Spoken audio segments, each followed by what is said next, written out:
మనకు వ్యతిరేకంగా ఉందనుకున్న కాలం మనకి అన్ని విధాలా అనుకూలిస్తుందని చెప్పడానికి ప్రకృతి ఒక్కటే సహకరిస్తే సరిపోదు. ప్రత్యర్థులు సైతం సహకరించాలి. అలాగే ప్రత్యర్థులతో కలిసి నడిచిన వాళ్లు సైతం మనతో కలిసి వచ్చి అడుగులో అడుగు వేయాలి. అలా అయితేనే కాలం మనకు అనుకూలంగా మారబోతుందన్న ఓ సందేశం ఇచ్చినట్లవుతుంది. ఆ క్రమంలో అందుకోబోయే విజయం నల్లేరు మీద నడకలాగా సాగి అందుకు సంబంధించిన ఫలితం దోసిట్లోకి వచ్చి వాలుతోంది. అందుకు అత్యుత్తమ ఉదాహరణ టీడీపీ జాతీయ ప్రధాన కార్యదర్శి నారా లోకేష్ ఉదంతమే. ఏపీ సీఎం వైఎస్ జగన్ సొంత సోదరి వైఎస్ఆర్టీపీ అధ్యక్షురాలు వైఎస్ షర్మిల క్రిస్మస్ వేడుకల సందర్భంగా టీడీపీ జాతీయ అధ్యక్షుడు నారా చంద్రబాబు ఫ్యామిలీకి పండుగ శుభాకాంక్షలు తెలపటమే కాదు, 2024లో ఆ దేవుని ఆశీస్సులు మీకు ఉండాలి అంటూ గిఫ్ట్ ప్యాక్ మీద రాసి మరీ పంపించింది. ఆ వెంటనే టీడీపీ జాతీయ ప్రధాన కార్యదర్శి నారా లోకేష్ ఎక్స్ వేదికగా స్పందిస్తూ వైఎస్ షర్మిలకు క్రిస్మస్ శుభాకాంక్షలు తెలిపారు. అయితే ఇదే వైఎస్ షర్మిల అదే నారా లోకేష్ ను గతంలో అంటే 2019 ఎన్నికల వేళ అంతకు ముందు ఎన్నికల ప్రచారంలో భాగంగా టార్గెట్ చేసుకుని ఎలా మాట్లాడారో, ఆయనపై ఎలాంటి ఆరోపణలు సంధించారో, అలాగే ఎంతటి విమర్శలు గుప్పించారో అందరికీ తెలిసిందే. కానీ క్రిస్మస్ పర్వదినం పురస్కరించుకుని సొంత సోదరుడు వైఎస్ జగన్ కు శుభాకాంక్షలు తెలపకుండా తనకు తన కుటుంబానికి చిరకాల రాజకీయ ప్రత్యర్థి అయిన నారా ఫ్యామిలీకి వైఎస్ షర్మిల క్రిస్మస్ తో పాటు న్యూ ఇయర్ శుభాకాంక్షలు తెలపటం రాజకీయ విశ్లేషకులను సైతం అమితాశ్చర్యానికి గురి చేస్తోంది. అంటే రానున్న ఎన్నికల్లో తెలుగుదేశం పార్టీ జనసేన కూటమి పాలనా పగ్గాలు చేపట్టనుందా? ఆ విషయాన్ని ముందే వైఎస్ షర్మిల పసిగట్టిందా?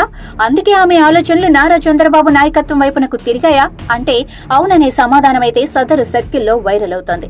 ఈసారి ఎన్నికల్లో సైకిల్ పార్టీ సూపర్ డూపర్ గా సవారీ చేయనుందంటే అందుకు కర్త కర్మ క్రియ అంతా ఆ పార్టీ జాతీయ ప్రధాన కార్యదర్శి నారా లోకేషే కారణం. యువగళం పేరిట ఆయన చేపట్టిన పాదయాత్ర ప్రజల్లోకి చాలా బలంగా దూసుకుపోయింది. ఈ పాదయాత్ర ఇంతగా విజయవంతమైందంటే అందుకు ఫ్యాన్ పార్టీ అధ్యక్షుడు ముఖ్యమంత్రి వైఎస్ జగనే పరోక్ష కారణమన్న కామెంట్స్ సైతం వినిపిస్తున్నాయి.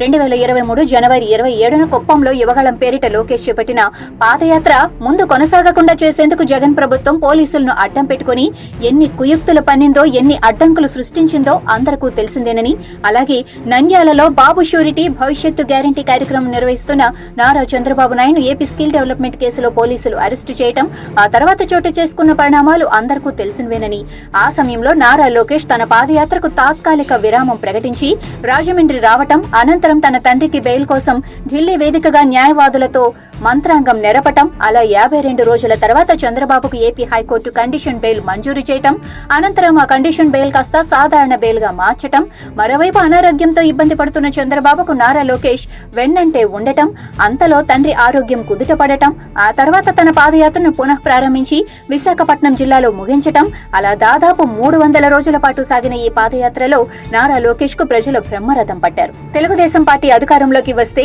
ఇది చేస్తాం, ఇలా చేస్తామంటూ ఎక్కడికక్కడ తనదైన శైలిలో ప్రజలకు సూటిగా స్పష్టంగా హామీలిస్తూ ముందుకు సాగటం ద్వారా ప్రజల మనస్సులను నారా లోకేష్ ఇట్టే గెలుచుకున్నారు.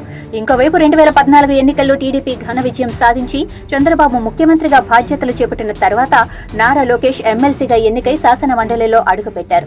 ఆ క్రమంలో బాబు కేబినెట్ లో నారా లోకేష్ ఐటీ పంచాయతీరాజ్ శాఖ మంత్రిగా బాధ్యతలు చేపట్టారు. ఆయన మంత్రిగా ఉన్న సమయంలో రాష్ట్రంలో పలు ఐటీ కంపెనీల ఏర్పాటుకు క్యూ కట్టడమే కాదు, కియా, హీరో వంటి పరిశ్రమలు సైతం ఏపీలో ఏర్పాటయ్యాయి. అయితే ప్రతిపక్ష రాజకీయాల్లో నిలబడి ప్రజాక్షేత్రంలో గెలవలేక ఇలా దొడ్డిదారిలో మంత్రి అయ్యారంటూ ఆరోపణలు గుప్పించడమే కాదు, నారా లోకేష్ బాడీ పైన, అతడి మాట తీరుపైన ఇంకా క్లారిటీగా చెప్పాలి అంటే నారా లోకేష్ నడిస్తే తప్పు, మాట్లాడితే తప్పు, దగ్గితే తప్పు, తుమ్మితే తప్పు అన్నట్లుగా నారా లోకేష్ పై ఫ్యాన్ పార్టీలోని జగన్ అండ్ కో పేల్చిన అవాకులు చెవాకులు అన్ని ఎన్ని కావన్న సంగతి అందరికీ తెలిసిందే.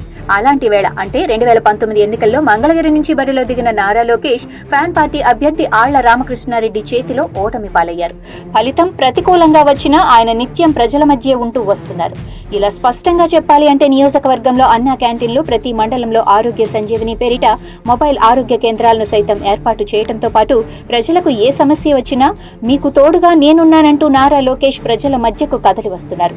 మరోవైపు ఫ్యాన్ పార్టీ స్థాపించిన నాటి నుంచి ఆ పార్టీ అధినేత వైఎస్ జగన్ వెంట ఆయన అడుగులో అడుగు వేసి నడిచి మంగళగిరి ప్రస్తుత ఎమ్మెల్యే ఆళ్ల రామకృష్ణారెడ్డి ఎమ్మెల్యే పదవికే కాదు ఆ పార్టీ సభ్యత్వానికి సైతం రామ్ చెప్పేశారు. ఇక తాజాగా మంగళగిరి నియోజకవర్గంలో నారా లోకేష్ పాదయాత్రకు శ్రీకారం చుట్టి తనదైన శైలిలో ప్రజాక్షేత్రంలో దూసుకుపోతున్నారు. ఇప్పటికే లోకేష్ చేపట్టిన యువగళం పాదయాత్ర సూపర్ డూపర్ సక్సెస్ అయింది. ఎన్నికల వ్యూహకర్త ప్రశాంత్ కిషోర్ చంద్రబాబుతో భేటీ అయ్యారు. ఇక జగన్ సొంత సోదరి వైఎస్ షర్మిల సైతం నారా ఫ్యామిలీకి క్రిస్మస్ న్యూ ఇయర్ శుభాకాంక్షలే కాదు 2024లో మీకు దేవుడు ఆశీస్సులు ఉండాలని కోరుకుంటూ గ్రీటింగ్స్ సైతం పంపింది. అంటే ఈ మొత్తం ఎపిసోడ్ తో జగన్ పార్టీలో కాకరేగి కలత చెందుతోందంటే నియోజకవర్గ ఇన్ఛార్జీలుగా అభ్యర్థులను మార్చడం, పలువురు ఎమ్మెల్యేలను తప్పించి కొత్త వారికి ఎమ్మెల్యే టికెట్లు కేటాయిస్తామని స్పష్టం చేయటం, మరికొంతమంది ఎమ్మెల్యేలైతే ఈ ఎన్నికల బరిలో తాము దిగటం లేదని ఇప్పటికే స్పష్టం చేయటం, ఇంకొంతమంది అయితే పార్టీ సభ్యత్వంతో పాటు ఎమ్మెల్యే పదవికి సైతం రాజీనామా చేసేయటం చూస్తుంటే ఎన్నికల వేళ రాజకీయమంతా నారా లోకేష్ చుట్టూనే పరిభ్రమిస్తోందని, అందుకే నారా లోకేష్ అంటే ఏమిటి అన్నది ఆయన పాదయాత్ర చూస్తే తెలుస్తుంది. నారా లోకేష్ అంటే ఏమిటి అన్నది ఆయన వ్యవహార శైలిని చూస్తే అవగతమవుతోంది. నారా లోకేష్ అంటే ఏమిటి అంటే జగనన్న వదిలిన బాణం నుంచి వైఎస్ఆర్ తెలంగాణ పార్టీ అధ్యక్షురాలుగా బాధ్యతలు చేపట్టి తెలంగాణలో రైతులు, నిరుద్యోగుల కోసం ఆందోళనలు, ధర్నాలు, నిరసనలు తెలపటమే కాకుండా వేల కిలోమీటర్ల మీద పాదయాత్ర శాతం చేసిన వైఎస్ షర్మిల క్రిస్మస్ కు ముందు నారా ఫ్యామిలీకి విషెస్ చెప్పిన తీరు చూస్తే నారా లోకేష్ అంటే ఏమిటో అర్థమవుతుంది. అంటే నాడు నారా లోకేష్ ను చూసి గతంలో నొసలు చిట్లించిన వాళ్లే నేడు అదే నారా లోకేష్ ను చూసి కంగ్రాట్స్, గ్రీటింగ్స్ చెబుతున్నారంటే పరిస్థితి ఎలా మారిందనేది అర్థమవుతోంది.